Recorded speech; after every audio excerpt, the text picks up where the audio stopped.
So let's have a closer look now at what the current climate outlooks are showing, because there have been some quite big changes over the recent months.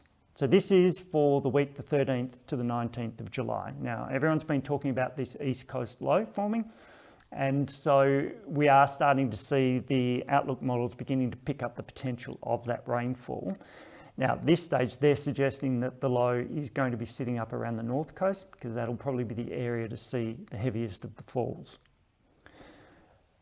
But if we go through and look at 1 month, so again, for August, the potential of above average rainfall. Now, this is a combination of the warming waters in the Pacific Ocean and also warming waters in the Indian Ocean. So we are looking at the potential of increasing rainfall across the state.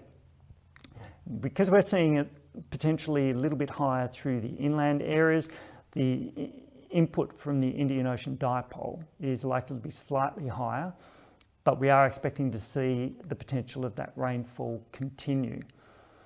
Now, August is going to be the transition month. Well, July really should be. Once we see this pattern change into wetter conditions, we really should start to see it then kick in and persist across the region. Now this chart, so this is the current one that was issued yesterday. This is the 3-month outlook from August through to October. Now it's actually looking at the percentage chance of 150 millimetres falling over that 3-month period. So for much of the Hunter, that is a 50% or higher chance. So there is really quite a good potential of some worthwhile rainfall across the region over that 3-month period. Again, due to the Indian Ocean dipole and also the ENSO, so the El Nino Southern Oscillation Index. Now, one of the key components to forecasting rainfall is forecast models. Now, I took these yesterday. These are fall specific models. So the Bureau's Access G, the European model, the American model, and a Canadian model.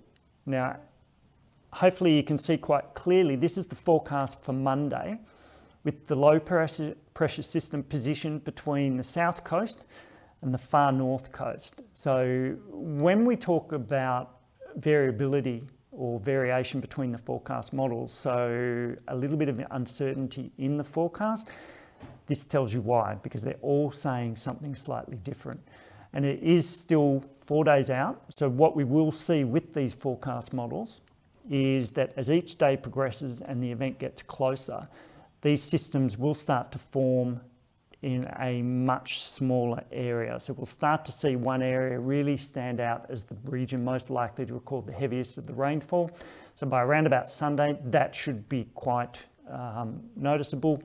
And we, at that point, probably start to see some warnings being issued for this event. But I suppose the key from this, there is a lot of variability at times between forecast models. So there's uncertainty in the rain forecast also coincides with that. So there will be quite a bit of change in the amount of rainfall in the forecast over the next day or two until all these models begin to come together.